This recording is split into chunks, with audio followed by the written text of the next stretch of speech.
where Treasurer Josh Frydenberg and the Assistant Minister for Treasury and Finance, Zed Sejelja, are holding a news conference after attending the Fairer Retirement Forum. Who are being hit by the Labor Party and targeted by the Labor Party have done nothing wrong other than diligently save for their own retirement. Indeed, over 80% of those hit by Labor's retiree tax have a taxable income under $37,000 a year. And this policy will also predominantly hit women. Over half the people affected are women, and two-thirds of those are over the age of 60, and around half of those are either single or widowed. The policy will also hit pensioners. Labor said they would provide a pensioner guarantee. Well, that is not even worth the paper it's written on. It's a lie. Because anyone who was a pensioner before the 28th of March last year and sets up a self-managed super fund after that date will be affected by Labor's policy. And anybody who had a self-managed super fund before the 28th of March last year and becomes a pensioner after the date will also be affected by Labor's policy. And today we know that around 50,000 pensions will be affected by Labor's policy. That's an enormous number of people that the Labor Party have lied to. And the dramatic impact of Labor's retiree tax will be felt across the economy. We've heard from charities that their donors will no longer be able to make the contributions that they've made in the past. And today at the forum we heard from retirees about how it's going to impact on their disposable income and the amount that they can spend on living their normal way of life. And these people are frugal people.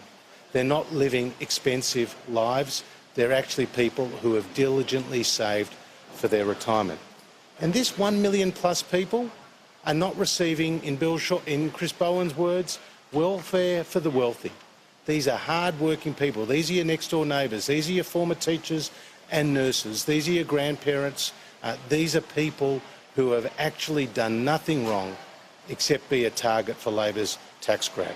And before just handing over to Zed, can I just say something about the Royal Commission? We've again seen another Labor stunt, talking about hauling the banks before the Parliament. Well, if they had actually followed it closely, they would have known that the government did this a number of years ago. We already have systems in place for the banks to come and explain their case to the Parliament. And after more than 2 weeks, we're still waiting for Labor's comprehensive response to the Royal Commission. They've announced part responses to 5 out of the 76 recommendations. That's around 6% of the recommendations from Hayne. Now, we also learned that yesterday in caucus there were a few problems for the Labor Party on their response to the Royal Commission.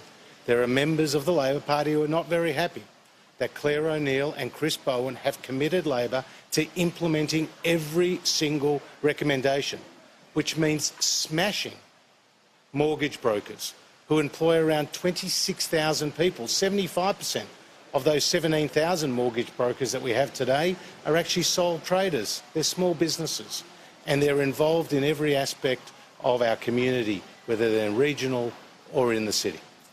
And Chris Bowen said before he'd even seen the Royal Commission that if the Royal Commissioner recommends it, it will be done. And Claire O'Neill said after the Royal Commission was handed down that Labor would implement every single recommendation. They're not my words, they're her words. So the question for the Labor Party is, why are they going to smash mortgage brokers? Why are they going to hurt competition? Why are they going to give a free kick to the banks?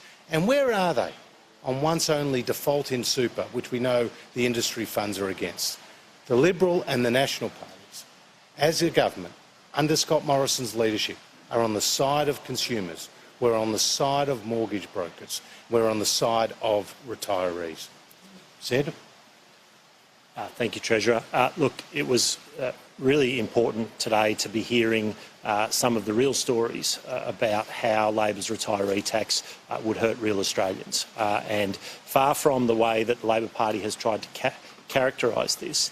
This isn't, in fact, just about the 900,000 or so Australians who will be directly affected by the retiree tax, and not just about their families, but fundamentally all Australians should be concerned about the attack on fairness. We heard from a retired female teacher, 65 years old, worked for 40 years, saved on a modest income, stands to lose thousands of dollars a year in franking credits. We heard from an elderly gentleman who was able to last year buy the replacement fridge that he and his wife desperately needed because of the small amount of income they were getting from franking credits, which would be taken away under the Labor Party.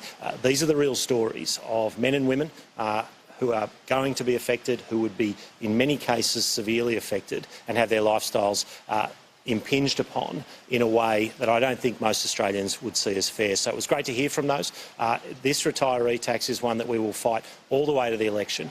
It is one that we will fight not just on behalf of those 900,000 Australians directly affected and their families, but in fact to fight for a fair tax system which doesn't rip off those who have worked so hard to save for their retirement. I'll hand back to the Treasurer. Thanks, Ed.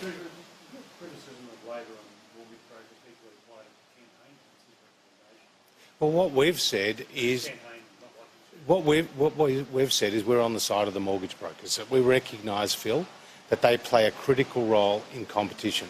That's what the Productivity Commission had found in their report. We supported the Commissioner's recommendations in relation to the best interest duty and in relation to volume-based bonuses and trailing commissions.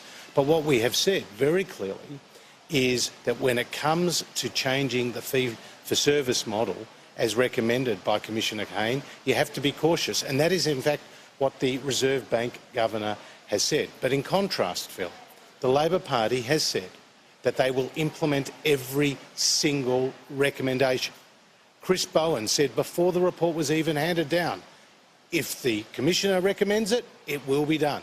They're his words. So either there's going to be a humiliating massive backflip, in which case the people of Australia and the mortgage brokers of Australia still won't trust the Labor Party, or they're going to continue, as promised, and smash the mortgage brokers.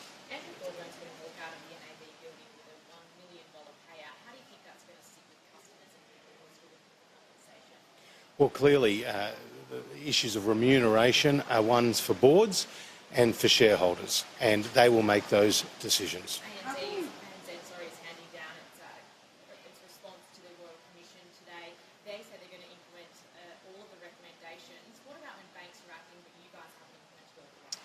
Well, actually, we have been taking action, and we've already passed through the Senate legislation that will implement two of the recommendations, namely in expanding the civil penalties to trustees of super funds and ensuring that super funds are not providing inducements to employers to become the preferred default fund.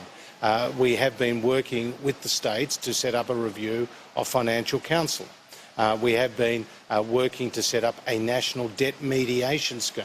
I met yesterday with the head of the Australian Financial Complaints Authority because we're expanding their remit from 6 to 10 years and setting up a compensation scheme of last resort so that people can be heard.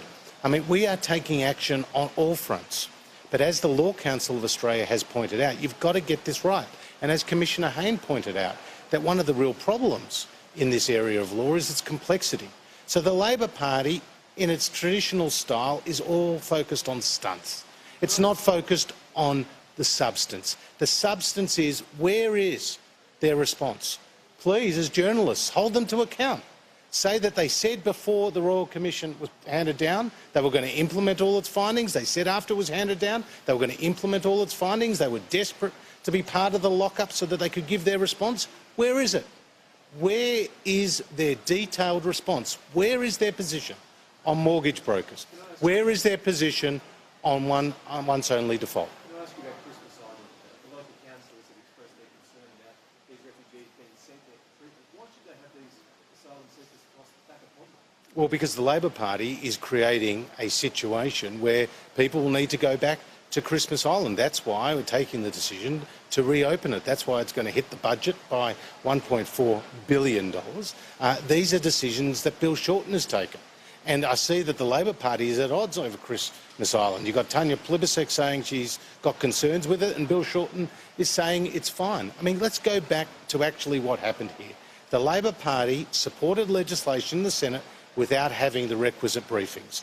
Then in the House, they were forced to backtrack, and they've supported a policy which will dilute the strength of our border protection policies. The Australian people know they can't trust the Labor Party. Treasurer Josh Frydenberg there speaking after attending the Fairer Retirement Forum, saying Labor's changes to tax policies are going to hit retirees hard, as he's just heard from some people there at the forum. He was also commenting on Labor's response to the Banking Royal Commission, again focusing on the opposition's plan to implement all of the recommendations, saying mortgage broker changes will lead to a reduction in competition. At the moment, he's talking about Christmas Island.